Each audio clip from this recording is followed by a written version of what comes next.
Okay, and according to that, I am streaming. And there we go. According to that, I am streaming in live. It's good to see you all. Let me just switch views. How's it going? I'm sorry I just scrambled a bit tonight because I was distracted by watching 21 Jump Street on a movie channel on TV. That's not really a very good excuse, is it? But what can you do? It's a long weekend. Happy, what is it? It's beach day or umi no hi tomorrow. So I guess it's beach day or ocean day. Or umi can mean actually beach or ocean in Japanese. They don't differentiate, which can make it confusing. I guess you could call it seaside day. It's officially the first day of summer, which is for Japan terms, it doesn't really matter what the weather is. It makes everybody act a little bit, like they've got to go to the beach anyway. So let me just, while I do that, let me go and fix up my video settings. Like, boom. I don't want to watch myself when I stream. I do want to make sure, however, that my next screen. Oh, and you know what? That's fixed. There was something that was broken before that is now fixed. That is good. Look at that. I can now. My titles are better. So it looks like it was a good thing rebooting. Let me sit more in the middle. Yes, and get all organized. And there is the stuff. There are the comments with you guys, which is where I'm going to start tonight. I did not actually record the individual program. I didn't cut it out last week, even though I recorded it, which is something I meant to do. And you know what? I'm going to do something else with this. I always have to make this too big. Well, I guess I need to make it readable, so I am going to zoom it in some more. Boom, boom. And so yeah, let's go over and say hello to everyone, and I'll do some news and I'll do some topics and stuff, but as always the show is mainly up to you guys. So if you guys have got some interesting topics and whatnot, that's up to you guys to come and tell me, and we can just rock with that. But for now, oh, gotta cue it up, so boom. How is it going, everyone? Well, good to see you all. As always, good to see Robert 1967 Canada, and I appreciate all you people who got in with what was pretty short notice, I admit. So how are we doing at the moment, actually? 14 watching. I think the very first thing I got was a down thumb, so yeah, good speed on that, well done. Let me come over here, boom, okay, move this around, take your shirt on, how's it all going? So Robert 1967 Canada, nice to see you rocking with the Chromecast, which yeah, is great that can now work with the TV stuff, with the YouTube live streams and stuff like that, which apparently took them some time, but all good. Chris, good to see you, man. I think that's Chris from Germany. Good to see you. You've been having a good year if you are Chris from Germany. Good to see you. Yeah, everything's good here. It was a nice day today, actually. It was pretty good weather. I took some excellent photos at Ueno. I'm probably going to rock an Instagram or something after this. In fact, I'll tell you what, if you like, I could even show you me editing an Instagram, although I don't know if you find that interesting. If you find that interesting, because if people like my Instagrams, I could do that. I could do like a live capture thingy, if that's your thing. I'll show you how I can show you how I can edit a map. I got some really good shots today anyway, so that's pretty awesome. Kantensai, hola amigos, wow, hablas español, yo puedo hablar un poco también, pero realmente he olvidado todo porque no puedo usar ahora mente aquí en Japón, ¿no? 1960, everyone saying hello to each other. Ahmed Zombie, good to see you, man. Good to see you, Michael Peckett, Travis Moore, Narcissus. Ahmed asking, Ahmed, are you in Japan? You were saying coming to Japan soon. Are you guys already in Japan? Whoa, Narcissus, you're going to be in Tokyo on 3rd of August, which means you're going to be here.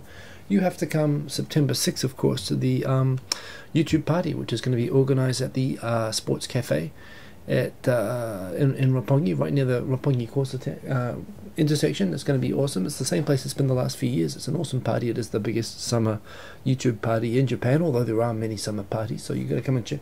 You guys should both come. I mean, everyone should come. It's an awesome party, and I'm going to be there. Victor's going to be there. A bunch of people are going to travel from all over the place to be there. It will be an awesome party. What else we got? We got oh, and look at this. I've got it set up on the right screen today, so I can look sideways at that screen, and it looks like I'm reading it on the side of the thing. It's cool. It's like special effects. Yes, Travis Moore. That was it. I was kind of like watching 21 Jump Street and thinking, oh my god, why am I still watching this? But I was watching it because it was actually kind of funny, although I don't know what that's. Stephen King. I was going to say Stephen Hawking. I don't know why I think Stephen Hawking and Stephen King are the same person. They could be. He's a smart guy. Stephen King, I've always seen only the first half of that movie and gotten kind of bored and kind of stopped watching it 2 or 3 times just when it's been on TV. I saw the second half of it yesterday. The second half is better than the first half. Although it's not really my genre anyway. But yes, indeed, Tokyo Sonata 89, good to see you, man. Alicia in Japan, in Nihon, good to see you. Rise Al Ghul, you can't see the stream, you're getting an error. No, you're getting an error. Okay, that sucks. Charlie Brown, good day to you, sir. Shay Roberts, good to see you. Indeed. Walter Meisterliches, your year. Yup, that's right. Well, hey, you guys took your sweet time about beating Argentina, but yes, you are having a pretty good year there in Germany. Scott Manga from Arizona, first time to the live show. Yeah, what up? Well, it must be early for you, dude. Like, seriously, if you're in Arizona, what, it's like 6 a.m., 5 a.m., 6 a.m., 7 a.m., I don't know, but you're up early, and congrats, because it's Sunday morning and you're up very early, so I appreciate that. And Morten Hillman, no, you're just showing off, LOL. Was that me, or was that the Germans? I don't know. Did I try the watermelon bagel they were showing as the new food hype in Japan on Rocket News? I do read Rocket News. I missed watermelon bagel. I missed that one, although maybe I had watermelon tonight. Watermelons are very good at the moment. Watermelon's huge in Japan, of course. I mean, huge in terms of like huge, and huge in terms of popular. So yes, and speaking of Rocket News and all that good stuff, I've actually got some stories and stuff which I picked out at random, some of which I've read a little bit better than others, but it's been another interesting week for news and whatnot. The big story, of course, the last couple of days being the young, I think, I can't recall her age, I think it was about 10 years old or 12 years old or something, but a primary school student who was abducted, which isn't a story that usually ends very well, except she's obviously from such a small town that people really notice, like dodgy people and strangers stand out. And so the car of the abductor, who it seems now was clearly stalking and staking out the target for a long time, people actually took down, well, at least part of the number plate of the car and the type of car, and they were able to find the guy within 2 or 3 days, which was great news, that they rescued her. But yeah, I mean, the other crazy news this week, and I guess it isn't really Japan related, but holy crap, the Malaysia Airlines plane getting shot down in Ukraine. So I just want to say something about that. I haven't tweeted anything about it, but damn, I'm going to say something, because I have roots in that part of the world, or some little part, but I've been around there. I've been along the Danube, on the Ukrainian border, on the other side of the country, on the western side of the country. I've studied under the former Soviet ambassador to New Zealand. I've studied ethnic conflict, which is mainly centered on all of the different conflicts around the former Soviet Union, including the ones in Moldova, the ones in Karelia, Finland, the Caucasus, which is full. You've got Armenia, Azerbaijan. My professor, who was a Soviet ambassador, was actually also Armenian. Of course, Georgia. Of course, you've got there were always the Cossack republics, the people who were deported under Stalin, all these sorts of people, and a lot of really messed up history, and not just former Soviet Union. I mean, going all the way over to the Balkans, going all the way over to Yugoslavia, and so on.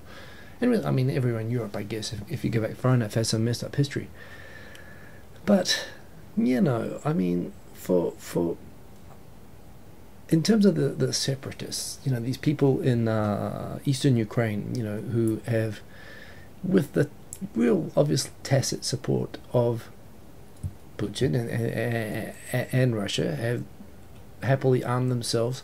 They seem to be obviously having military advisors. I mean, the fact, which is exactly what's been happening in Moldova, like since 1990 now.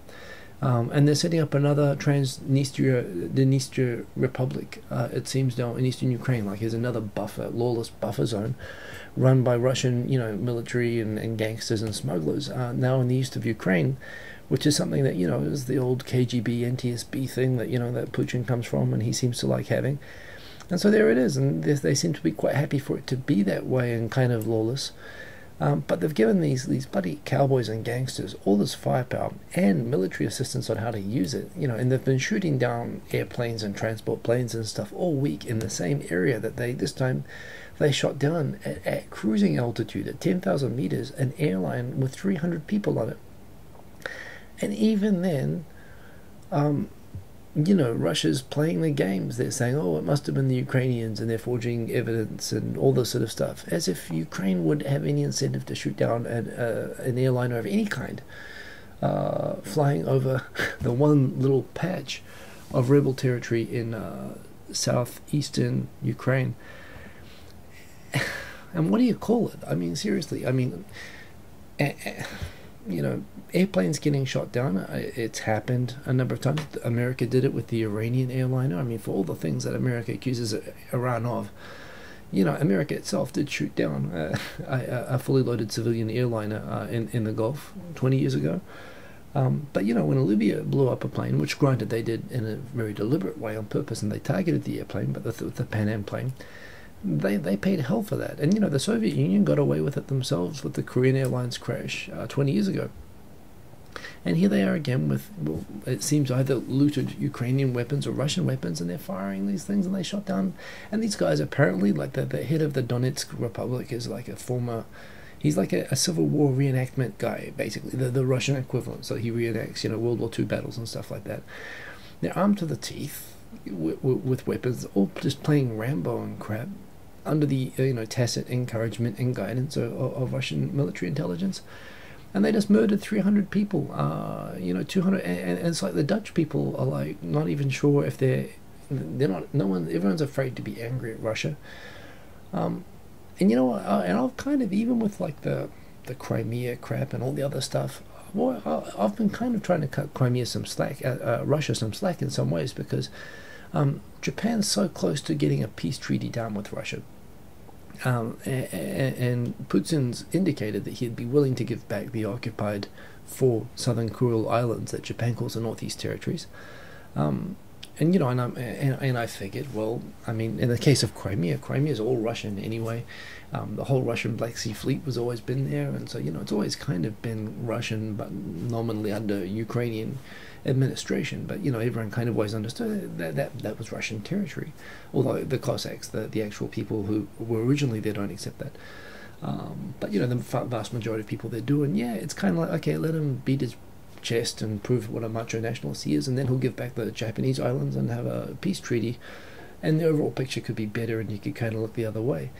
But then you look at what's happening right now. I mean, holy crap, dude! They shot down a civilian airliner with 300 people on it. They murdered 300 people, and they're not allowing people access to the crash site, and they're leaving the bodies outside and not allowing people access to the bodies. I mean, this is the first and last thing I'm going to say on this, but at this point, I mean, this is like the intro to a bloody 1980s Schwarzenegger movie where they just send in commandos to just go get I mean, these guys are cartoon character bad guys from 80s action movies.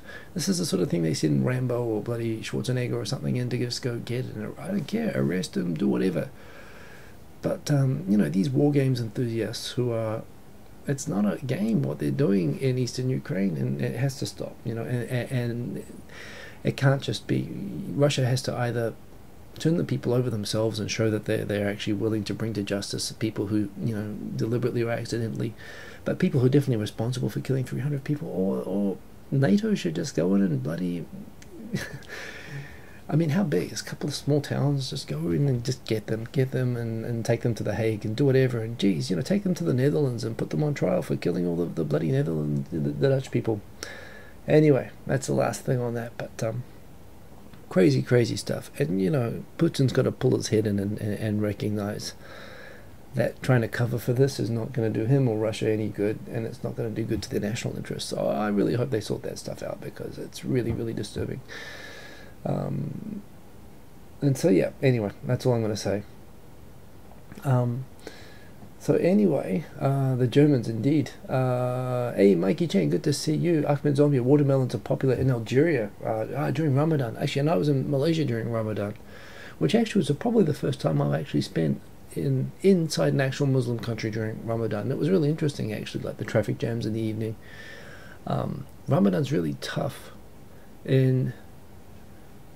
How does it work? I think if you live like in the Arctic Circle, where like the day is like 20 hours long and stuff like that, I think it's really tough. But anyway, it was it was pretty empty at lunchtime. Although of course Malaysia has a lot of non-Muslims as well, but it is majority Muslim in a Muslim country, and indeed but it was interesting, the Ramadan book. And by the way, just incidentally, Ramadan is something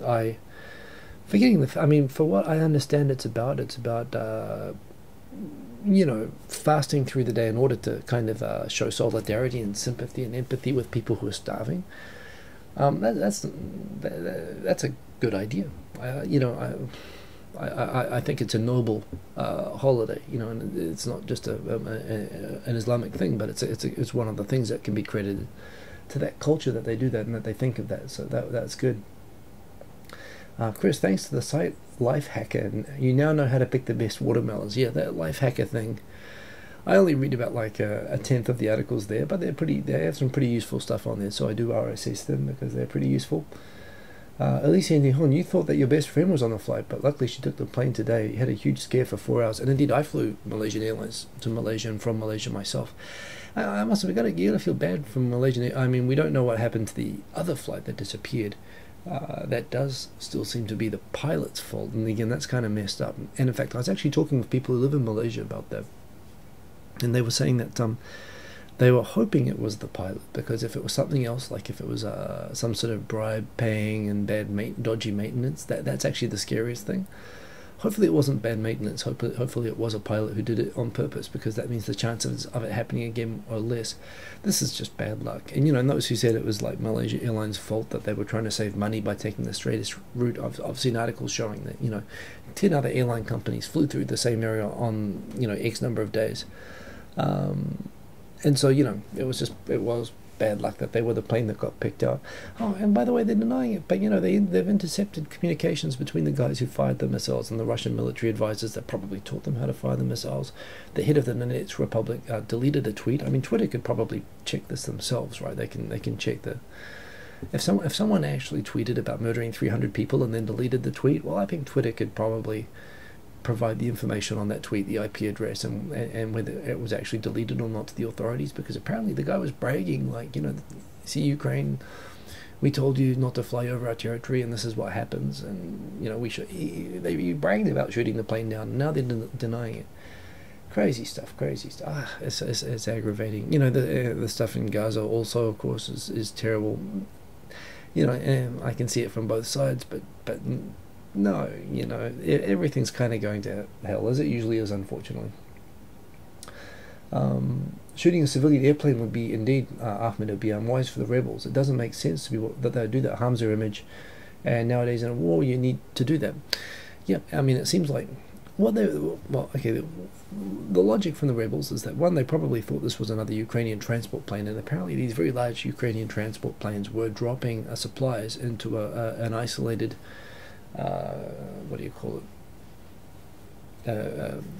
basically an isolated area where Ukrainian troops were pinned down and surrounded by rebels, and they were dropping in, as well as providing air coverage and attacking the rebels from the air.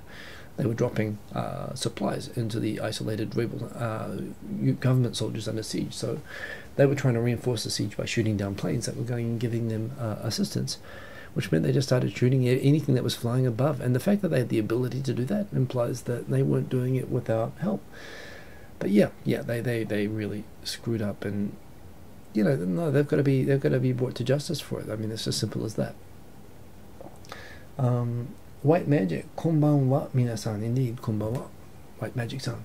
Mikey Chan, how are you, Barringer? Good to see Barringer, indeed. Shay Roberts, you've got 20 hours left until end of Ramadan. I don't know. 20 hours left. Until you come to Japan. I don't know. What could it be? Indeed, Elisa, it seems they thought it was a military airplane. That's how I understand it as well. Mikey Chen, oh good. Hi, Barringer. And we're now up to date with the comments, and there we go again. So let me know. We can talk about anything you want to talk about. I've got some fixed topics, which I might go into in a minute. Show me your right hand. My name is Indigo Montoya. You killed my father. Prepare to die. Nice speech. The Princess Bride. Great movie. Great movie. Don't know why you're saying that, Scott. You're kind of scaring me, but you're from Arizona, so I'm out of reach. That's my right hand right there. I'm looking at a mirror thing at the moment in the camera, but that is it. Boom, boom, boom. Sorry about your dad. Hey, Hafid Bell, good to see you, man. Alicia Nihon, the Netherlands is pressuring other European countries to put pressure on Russia. And you're Dutch, although it's a bit hard to keep up with the Dutch news from Japan. Yeah, I know what that's like. I'm from New Zealand, and it's a bit hard to keep up with New Zealand news. You can go and read it. I don't know. Yeah, it sounds like I mean, obviously Britain and France and Germany can put more. Well, and this is what Britain's saying, and Britain's right. Maybe I'm culturally biased, but if the EU exists for any purpose, it's to coordinate and bring all the pressure that all of the European countries together can bring, which is more than any one of its members, including France or Britain. And surely there could be no purpose, greater than trying to at least recover the 300 bodies, the European bodies. If they can't work for EU citizens for this, then what is the EU for, right? I mean, so yeah, it's understandable that the Netherlands is seeking help from the broader EU and from allies, and I also understand that the Netherlands is also reliant on things like Russian gas, and they've got a lot of economic dependence on them. But come on, seriously, I mean, too much. Indeed, The Princess Bride, best movie and book, although I only saw the movie, but awesome movie indeed. Had David Bowie in it. That's a bad guy. 寒天差飛行機についておっかないですよね。おっかないですよね。何が起きるとわからないですね。何が起きるとわからないですね。近くじゃなかったらよかったでは済まされないですね。いや。ね、もう最近やっぱね、いつでもそういう変なこと、いつも歴史的なことだと思いたいんだけど、やっぱ全然そう進まないんだよね。残念なことで。Michael Pecker, good to be watching this live. Your Wi-Fi's been awful recently. You have to watch it after upload. Oh, is that what's been happening? Well, I hope you can watch it now. Anyway, I hope your Wi-Fi is better. And indeed. Nasta says, Ramadan in Oman was pretty much a holiday for you. Oh, so you're in Oman for Ramadan. Were you observing Ramadan? That'd be pretty tough in Oman, I think, not observing Ramadan. I don't know how you get by with that. Your students were too hungry during the day to concentrate on the study, so most didn't come to class. This was actually something else I heard about Indonesia, is that, Malaysia, is that people get fat during Ramadan, because one thing, they only eat twice a day. They eat 2 huge meals rather than smaller meals, which is actually similar. Wrestlers train by eating 2 meals a day. Also, in the morning, in order to last through the day and to try to minimize getting hungry, they stack up on carbs. They eat lots of rice and bread and stuff like that in the morning, and so in the end, and then they have a huge dinner at night. So in the end of the day, yeah, it slows you down during the day, and you overeat when you eat, and it can actually, you think it might be good for a diet, but actually it has the opposite effect a lot of the time. I mean, it's tough, but in respect for people who are doing it, who do it, and especially for a whole month. So yeah. Ahmed, your fellow people in Algeria sadly get annoying during fasting time. Lots of fights outside. They're not a good example of good fasting Muslims. Or they get all cranky. Well, that's not good either. But I can understand people getting cranky about it. But yes. And indeed, I hope that your fasts are going well, and I hope you're not getting too cranky. And yeah, I think it's a worthy thing to do, so power to you, man. And, I think it's something actually the West can and should pay attention to. There's actually 2 religions. I mean, that aspect of Islam I think is very respect-worthy, among other things, but there's another religion, the Sikh religion, which I don't pretend to understand very well, but the Sikhs are a major group in India, and their religious dedication to charity, and also I think they're like really vegetarian or something like that. Like, they carry crazy knives and stuff with them. I mean, again, I don't understand them very well, I must admit, only at a very superficial level, but although they carry these ceremonial knives and everything like that, the fact that they're very ethical about food, and they're very, very ethical about charity, and I find it fascinating, and how that community works in India, and the way that they support, communities, and not just of their own people either. There are lots of fantastic cultures like that, which, the world is so tribal, and it's nice to see, people who for whatever reason, be it Ramadan or whatever, who spend time to think of other people or to make other people, thinking about other people, the purpose of things that they do. You know, it's something I think that's gone. Christianity's gotten a bit weird like that. Christianity, when I was a kid and I was raised Church of England, it was always about charity and, you know, public service and thinking of others and so on. I think it still is. But, you know, a lot of the fundamentalism and a lot of the stuff that you hear that comes out of the States is so kind of self-centered, weird. I can't relate at all to the kind of fundamentalism stuff that I see in here, which I guess the internet and television has a way of amplifying. You know, the religious right and so on, and this kind of extremism around, you know, certain aspects of, you know, issues that are seen as moral and ethical and so on. But, you know, yeah, well, it's tough. It's tough, isn't it? I'm best not to go into it because I'm the last person to talk about it. But again, I mean, you talk about something which is just an unimpeachably good thing. Ramadan is an unimpeachably good thing, and it's tough for the people who do it. So best of luck to those who are doing it, and good fasting with that. Tokyo Sonata 89, just curious, have I seen the Godzilla statue that's been put up in Tokyo? I think I saw the photos of it, that it looked like it's being put up by Tokyo Midtown, which I haven't been to recently, but I'm not far away from it. It looks awesome in photos you've seen, but you wish you could see it in person. I could go check it out. I'm not going to be able to see it tomorrow, but yeah, I'll go and have a look sometime. I might take an Instagram or something of it. No, it's kind of meh to me actually, but I don't know. Go and check it out. Yeah, it's near my work anyway, so I can go and check that out one day.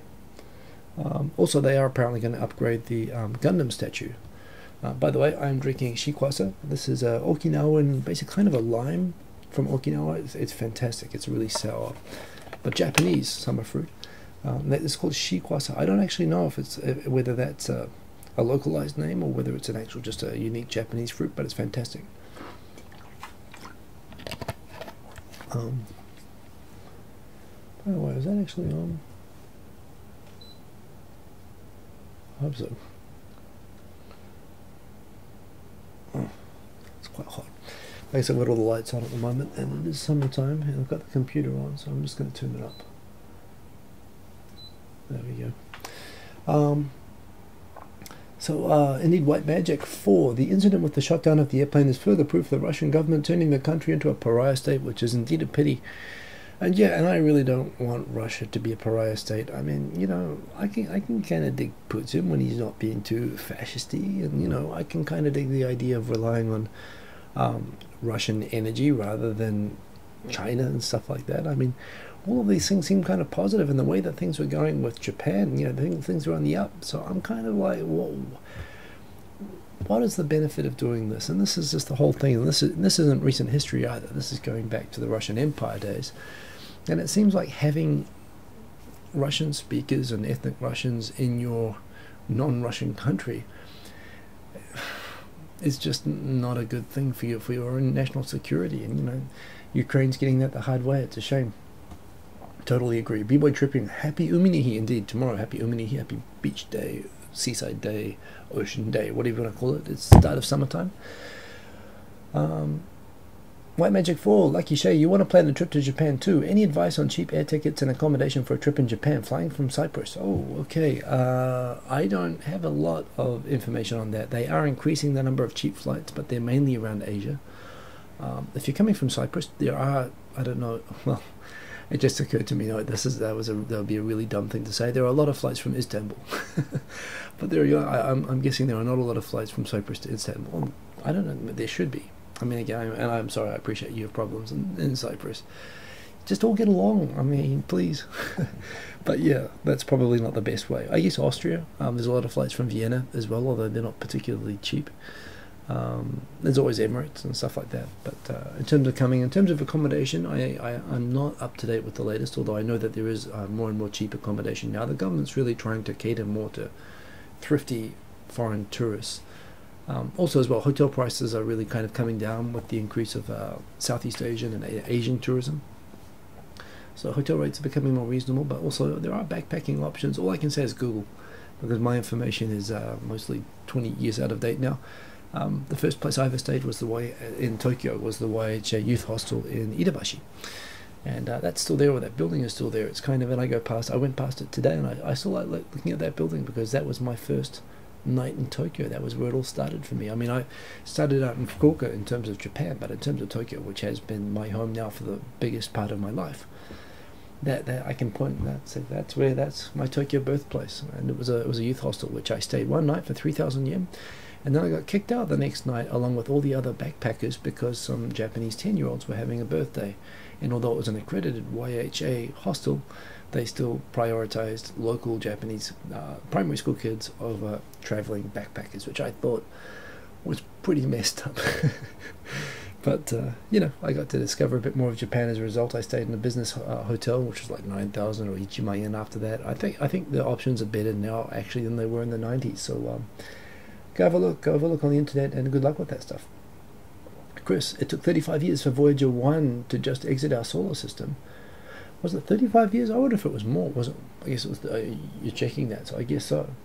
And we're still fighting over small patches of Earth, and yeah, I mean, you know, we're fighting over stupid rocks between Japan and Korea. We're fighting over any piece of dirt that people feel like. I mean, it's amazing the idea of possession, the concept that people have of sovereignty and possession. I mean, and let's all just remember for a minute. I mean, yes, granted, nation states are the way that we choose to organize ourselves as a species, but they're a completely artificial concept, which really the nation state itself, you know, until the 18th century, I mean, you think about India before it was colonized, you know, it wasn't a diplomatic, it was a nation state of sorts, but it wasn't a modern nation state, the way that, you know, a modern nation state is a European invention which was imposed on other countries, and, you know, it's just one way of organizing.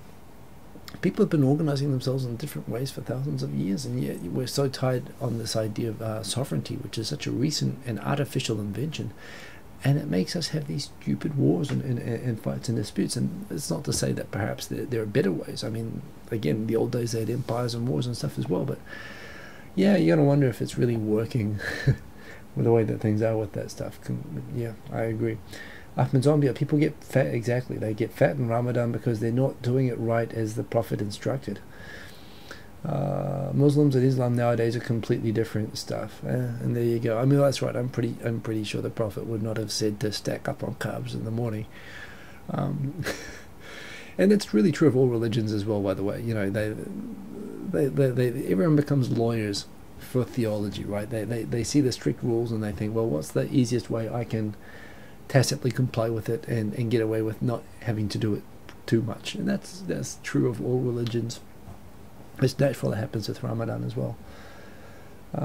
But yeah, and you know what, Michael Peckett makes a very good point actually, that Christians fasted for Lent with alms giving for Easter, and so I guess my ancestors probably did that, but you know, that's how disconnected I guess we've become from that. And I think, yeah, the Catholics still do Lent. I think they do. I'm not sure, but yes, that's right. Raz is saying I should try fasting for a day, see how I find it. You know, it's an interesting idea. I can't when I'm at home because my wife cooks. I got to eat, right? I guess I could do it on a work day. Might be interesting to try for a day. What do you think? Maybe I should do a Ramadan day. I can tell you. I'll tell you what, maybe I could do it on Wednesday. I can actually give a report on my Ramadan experimental day. I'll go and look up the rules. I understand it's not just eating, is it? When they say fasting, you actually have to stop a lot of things. Yeah, and this is the great thing about Malaysia as well, and it being so multicultural. I used to know couples from Malaysia. I remember a ethnic Malay Muslim guy, and he had a very, very hot Chinese girlfriend who of course was not of course, but she was not Muslim, and yeah, you have to refrain from many things, including not eating, which of course is by his rules but not by her rules. So she was joking that she would like wear short skirts, and she would try to make it difficult for him, which I guess it would in the circumstances, but it was kind of interesting meeting couples like that. But yes, where are we? Let's go back up, and indeed, it's not a bad idea actually, Raz. Are you doing it? I don't know. Maybe I'll try it one day. Neo Barrios, indeed, extremism in religion makes for good television. It does. extremism of any sort, politics, religion, and combined with stupidity. There's like the winning thing. Because people watch it, they think, man, I am so smart and I'm so reasonable. People feel good watching morons. I mean, that's why so many people watch Victor and I. That's pretty much the secret of our show. But that's it, you know, people, I don't know, when TV was more controlled by governments, there was always this idea that television and information is supposed to elevate people. But then it became more democratic, and it's kind of funny, there's actually a phenomenon in Korea where democratization is used for a word synonymous with the decay of society. And apparently it's used by right-wingers, so when people say, you know, when they put people down, they say, oh, this is, you know, she's very democratized. They're saying about how people have come down to the lowest common denominator. I think that's what the equivalent is, my understanding of what it's become in Korea. But it's kind of true.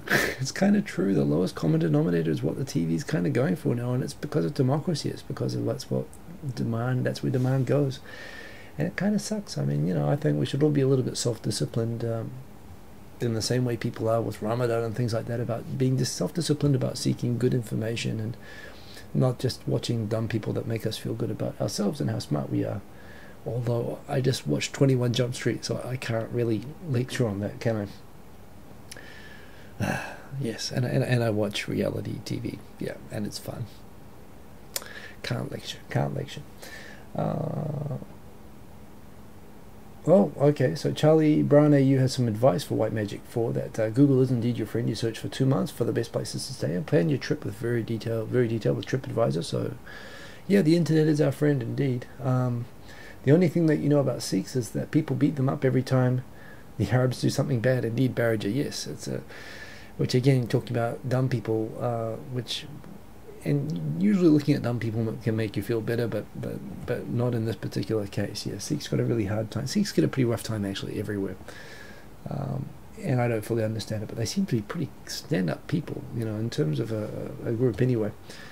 There was the assassination of the Indian president thing, but even that was because of some messed up stuff that happened before. All very complicated stuff.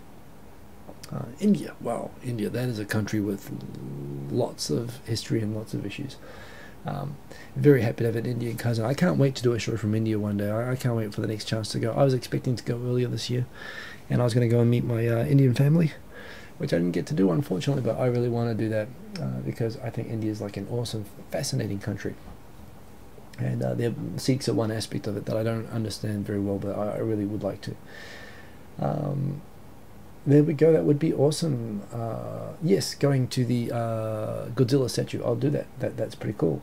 No, you're leaving Japan on vacation, or you're leaving Japan to go on vacation in Texas. You live in, I'm sorry, that's actually what I assumed about you, Shay. So, okay, so you're going to Texas, which at this time of year I imagine would be, I tell people don't come to Tokyo at this time of year because it's hot, and it's actually not that bad yet, but it's going to be bad pretty soon. But you are going to Texas, that's going to be like hot.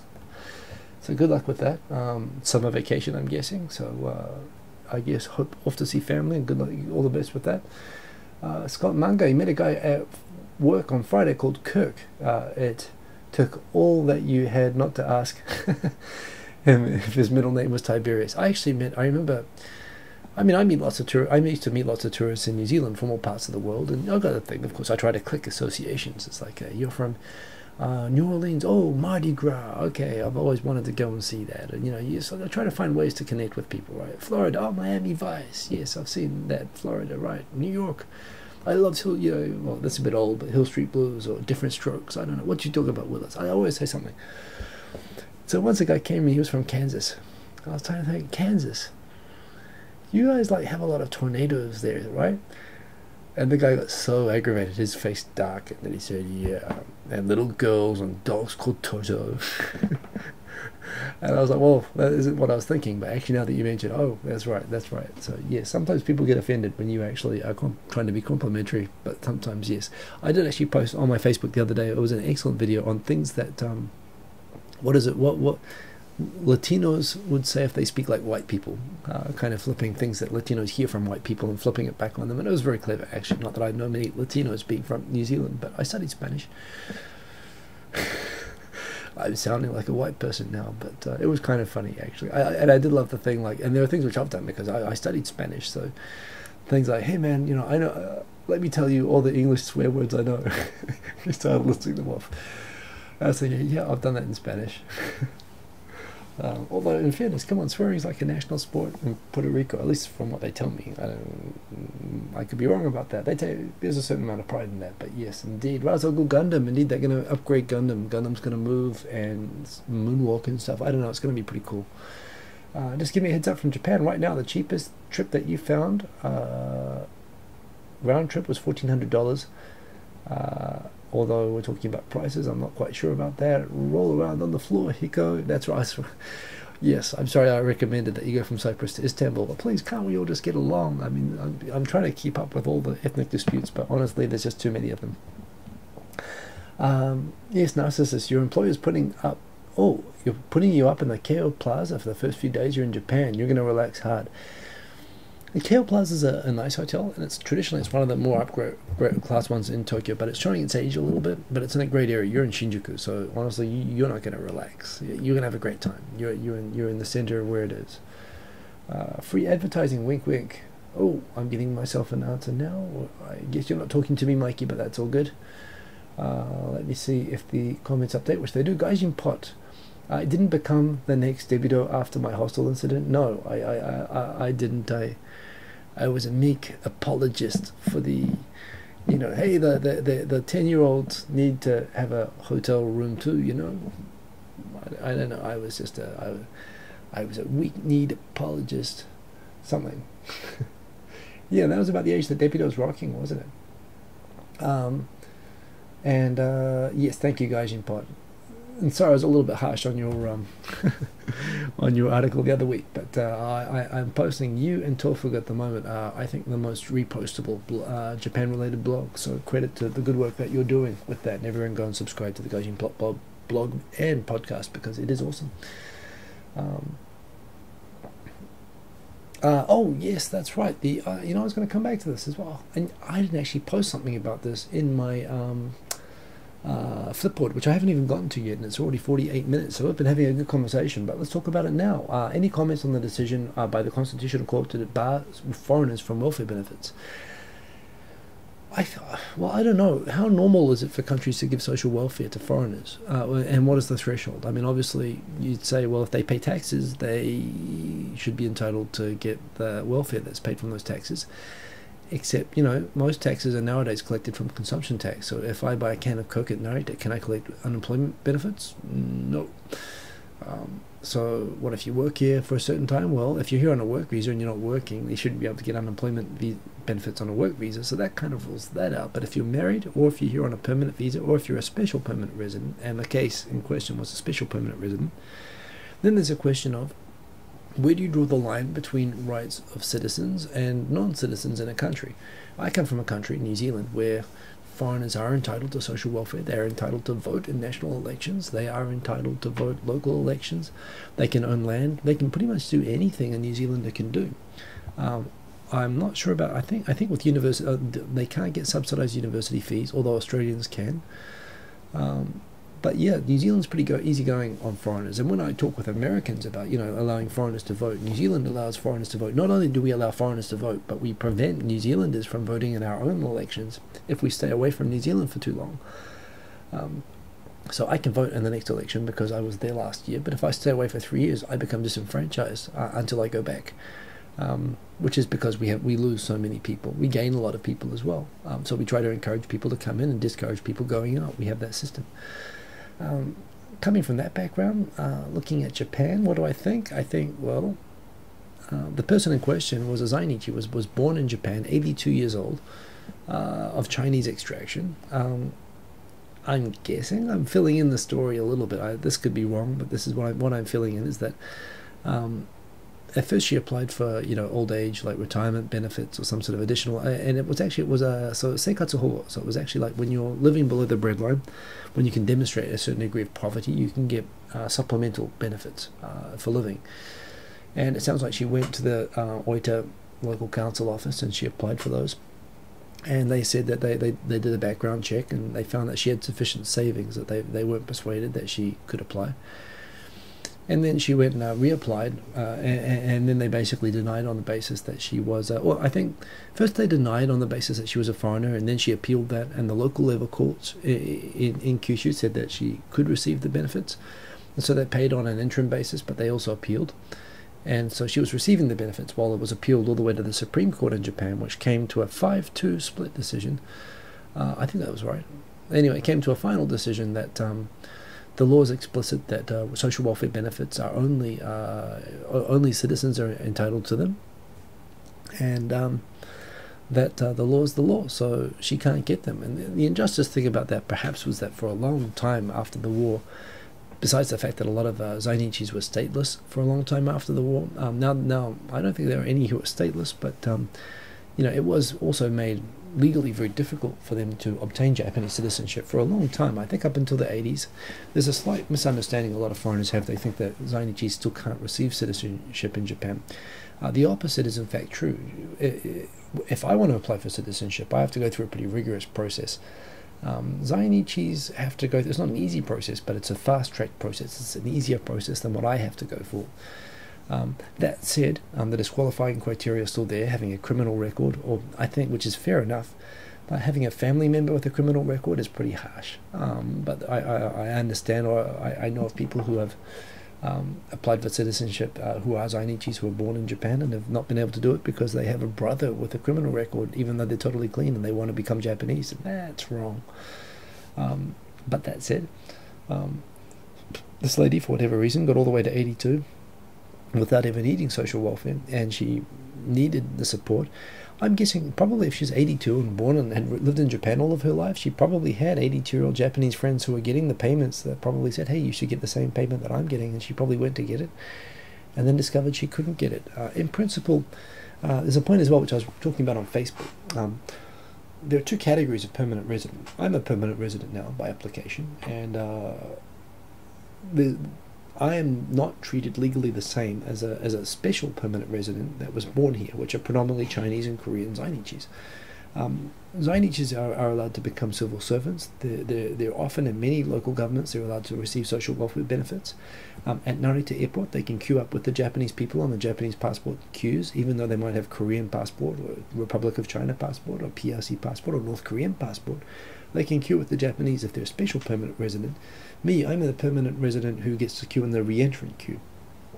So they do differentiate in those people, because for a long time the law recognized the kind of disadvantaged position that they were in. They were allowed to act as kind of quasi-citizens, even though they weren't citizens. But it was because they didn't have access to citizenship but were born here that they got a lot of sympathetic treatment. Somewhere along the line, it was about 20 years ago, the government kind of changed its approach. They kind of realized that there wasn't a great benefit to society of having this a group of legally reinforced outcasts within Japanese society.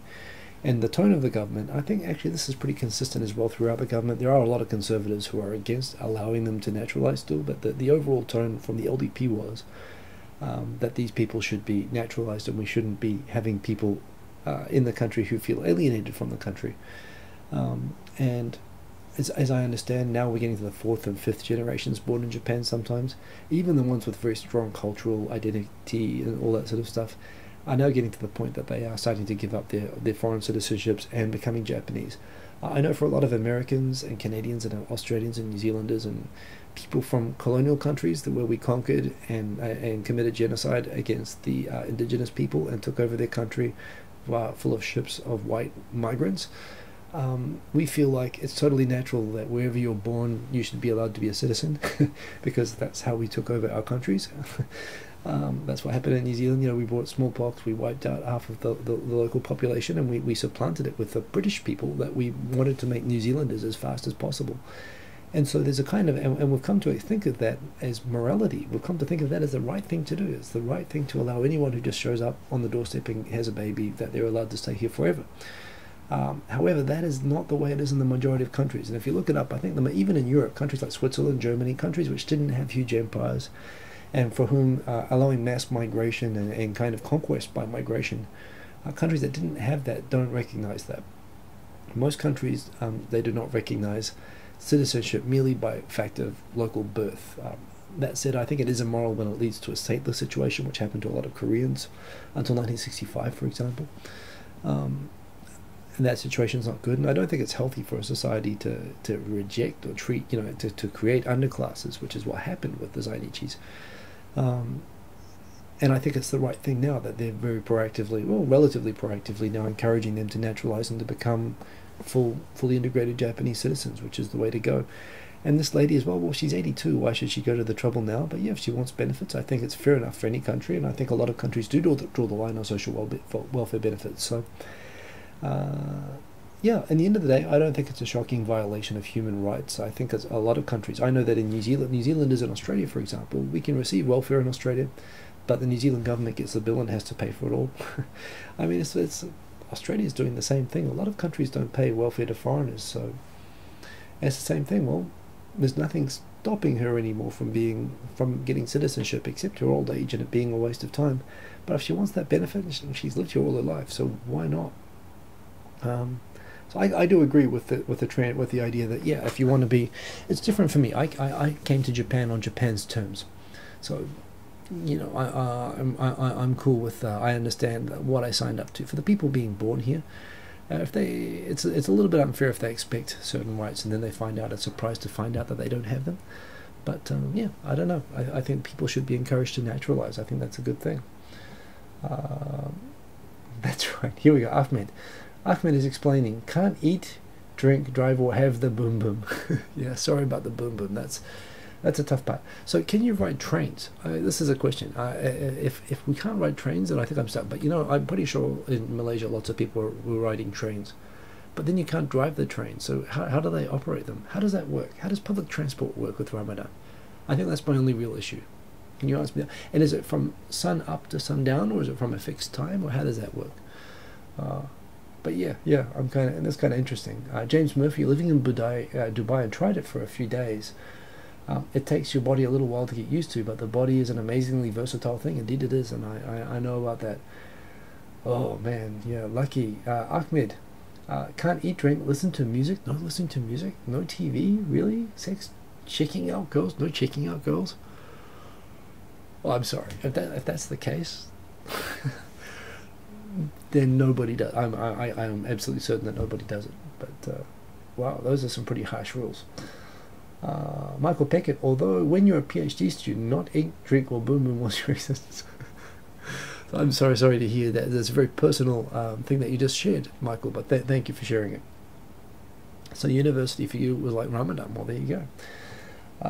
Gotta admit, you still watch TV and listen to music, but you don't check out the latest. Yeah, right. Please, come on. Wow, this is resist, bro, resist. Indeed. Wow, the shaitan is everywhere.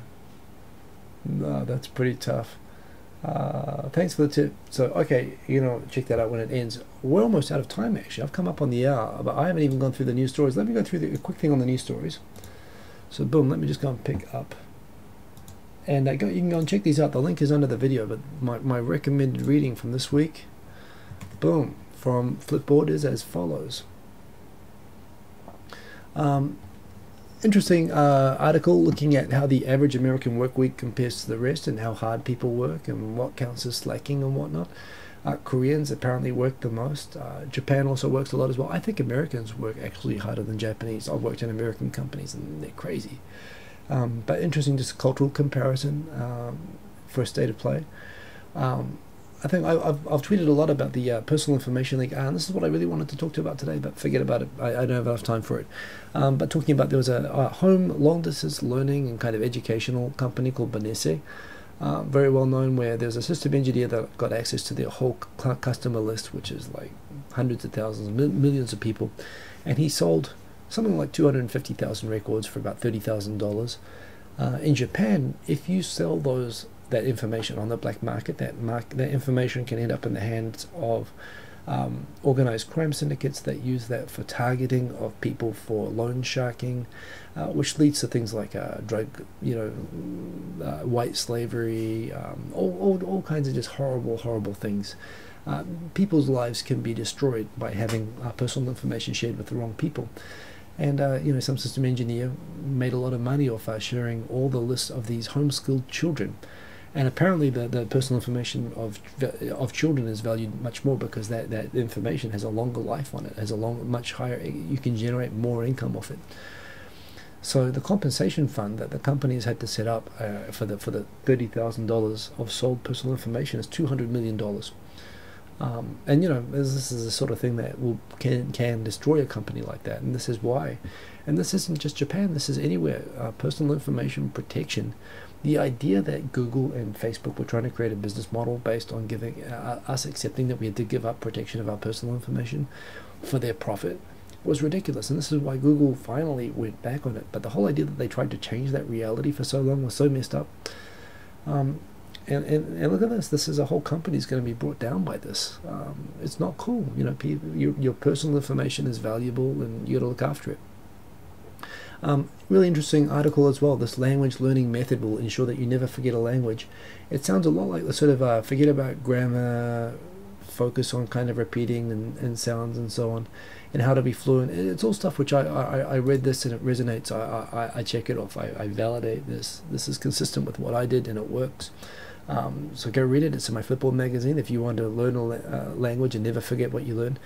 I know, well, you forget to the extent that I forget English words, but yeah, it's pretty solid. It really is about getting yourself immersed. But go and check it out. I think it's worth reading. A lot of push articles lately talking about the push to increase and have fixed quotas for numbers of women managers, which actually the Nissan CEO, Carlos Ghosn, has gone and said maybe they're being too ambitious. And this isn't something, in fact, I've seen in my own work as well, and that I worry about as well. Are you really helping women if you are having women who are not ready for leadership roles being pushed into leadership roles and then failing? Does that create an image that women are failing? But there again, I mean, there's two sides of the coin, isn't it? You give them the chances and they step up and then they prove it where they might not have been given the chance before. I mean, the whole problem at the moment, this is a whole thing. This is a whole affirmative action debate. Are you giving are you promoting people who are not capable and who are going to promote resentment that people are being given a leg up and given an easy ride? Or at the same time, are you trying to change a perception that women are not supposed to be managers in the first place that works against people, including, are you trying to change the whole cultural view that this is that women don't aspire for leadership because they don't see it as something that they can do, and men don't consider women for leadership because they're not used to seeing women, and so trying to, even if at least artificially at first, try to create a new norm that women can be leaders, and from that, developing good leadership. I mean, which do you do? And it's a tough question, and it's not just about promotion of women, it's about promotion of minorities. It's the whole affirmative action thing. But Carlos Ghosn is making a valid point that you don't want to promote people who turn out to be reinforced negative images about women at the same time. So it's a hard thing to balance. Great article here about another scientific research that was done recently by a Japanese thing.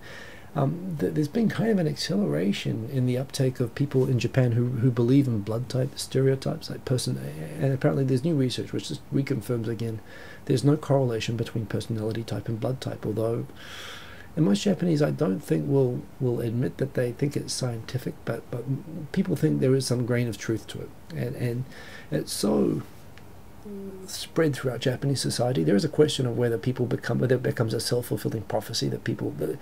I mean, I've observed correlation, and I don't know if that's because people have gone up their whole lives being told that because they're an A, they're supposed to be like this, and they become like that. But yeah, it's interesting. So there's something that's in Japanese, but it's interesting to read. Interview with the Minister Mori on Japan's declining birth rate, which is always a big topic I try to talk about most weeks, and that's there.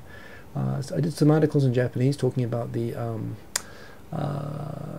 data leak thing, which I had.